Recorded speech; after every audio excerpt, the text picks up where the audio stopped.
Hi everyone, and welcome back to lecture. Today we're going to be focusing on alcohol and the behavioral and pharmacological effects of drinking. Alcohol is probably the most commonly accessible drug that we have and use. The ease of access allows us to be able to try a lot of different types of alcohol in different settings. Craft beer has become a huge craze, along with microbreweries and craft liquors. More and more individuals are getting involved in an age-old market and are putting a new spin on things. Even though this is a legal market, we will learn about the historical and social constructs associated with alcohol use and how this arena will continue to progress in the years to come. Let's get started. Alcohol is not a controlled substance, so is not considered a scheduled drug. However, it is widely dangerous when used irresponsibly. While I don't want this to turn into a lecture on drinking responsibly, there has to be a certain level that is included here simply because of the nature of what alcohol can do to your system. Alcohol is a CNS depressant, so what sorts of behavioral effects will this drug have? You'll see slowed brain activity and responses, slurred speech, maybe trouble walking, headaches, dizziness, nausea, and vomiting, especially during the hangover. If you've ever had a little too much to drink, you're probably way too familiar with these symptoms. We drink a lot of alcohol, not just here, but all over the world. Other cultures drink alcohol with every meal. It's as normal as eating. It's an illicit and recreational drug. We do not need to drink for any sort of medical purpose, but we sure do like to self-medicate. Drinking is also considered a social activity. When in doubt, let's go get a beer. Think about how many different social situations we find ourselves where alcohol may be present. This slide shows data from the Washington Post that examines how much we drink based on deciles. As you can see, that 30% of Americans don't drink at all. They're found at the bottom of this infographic. The top 10% of drinkers drink about 10 drinks per day.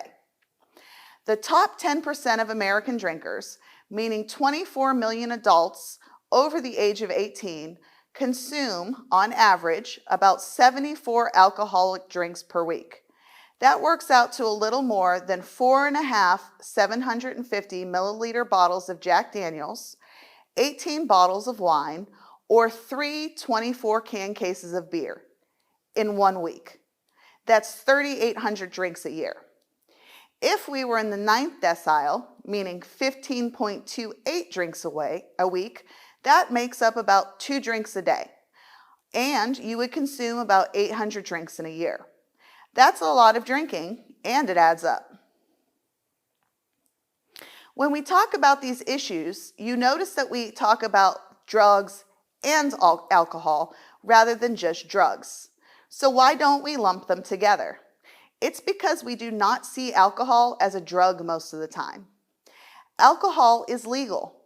Drugs have a stigma associated with them, and when we think of drugs, we often think about the hardcore things.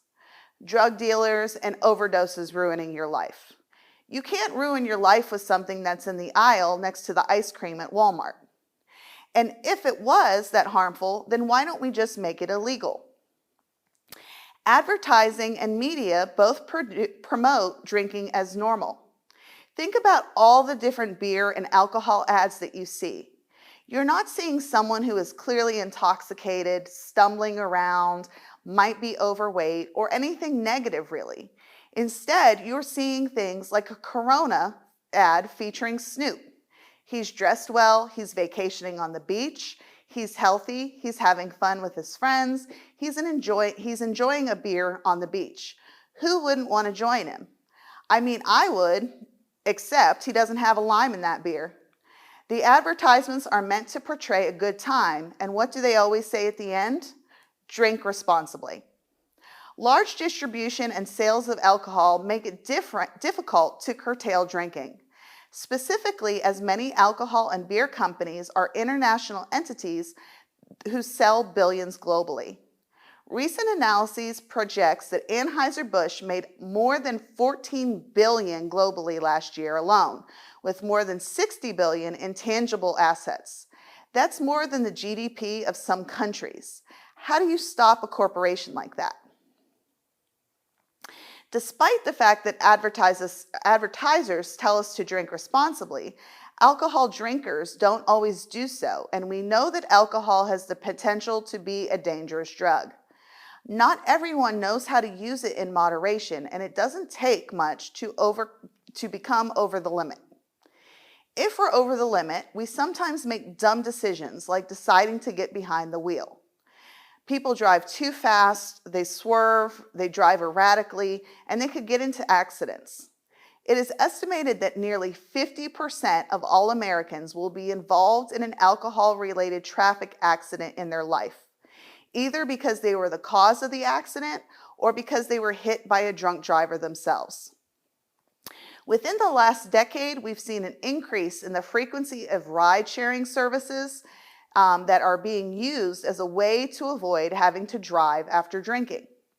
In a recent review of 20 research studies focused on ride-sharing, 17 studies, or 85%, showed a link between ride-sharing and lowering drunk driving incidents. It is difficult to put a total number on the reduction, as drunk drivers don't always get caught in the act. Some are able to make it home without detection, so we can only base our findings on what is being detected by the police at any given time. Although you may be familiar with alcohol that we drink, there are actually several different types of alcohol structures. There is only one version that's safe to consume, and the rest are considered highly poisonous and toxic. The first is methyl alcohol, which is poisonous. Also known as methanol, this is a highly poisonous substance, and just a small amount will cause you to go blind. 80 to 150 milliliters will kill you. 150 milliliters equals about 5.07 ounces, or 3.3 shots of alcohol. Methanol is called wood alcohol because it is a byproduct of the destructive distillation of wood. Methanol is the closest to ethanol in terms of smell and look, but when you drink methanol, your body metabolizes it into formaldehyde, which is toxic to your central nervous system. Next up is isopropyl alcohol, which is also poisonous, but it might be very familiar to you. This is rubbing alcohol. Isopropyl alcohol has a strong odor and is used in a lot of household cleaners. Otherwise, it is used in a lot of solvents for industrial coatings and is used sometimes as a gasoline additive. Isopropyl alcohol can be oxidized and turned into acetone. Next up, we have ethylene glycol, which is also poisonous. This one is used as a main additive for antifreeze and is one of the main ingredients in the creation of polyester fabric. This is the only alcohol that has no odor, but it does taste a little sweet. And then finally, we have ethanol, also known as drinking alcohol. It can also serve as a gasoline additive and is used in rocket fuel as well. It is also used in hand sanitizer as an antiseptic. You may remember news stories where teenagers were basically drinking hand sanitizer as a way to get drunk, like this one is. Once teenagers realized that hand sanitizer is made from ethanol, they decided it would be easiest just to drink the hand sanitizer. However, there are additives in the hand sanitizer that make it as toxic as it is. So you can't just drink it. You have to first separate the alcohol out, but people aren't doing that. So how do you separate out the alcohol?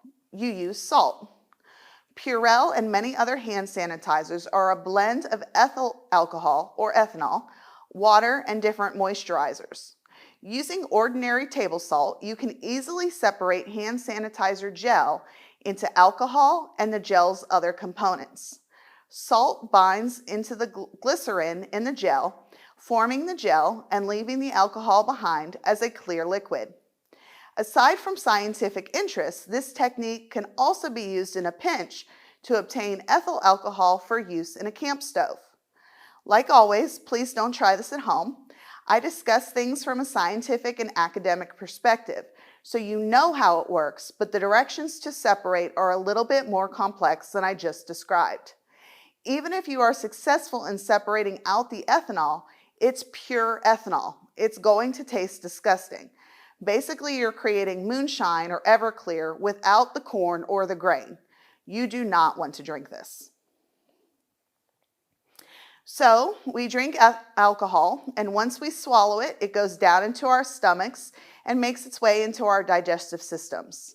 Once we have ingested it, then the ethanol starts to make its way through the lining of the stomach and intestine into our bloodstream. Pretty much any piece of tissue the alcohol touches, it will start to pass through.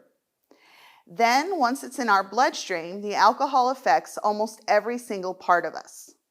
What happens to our bodies when the alcohol starts to kick in? Our livers immediately start to metabolize it.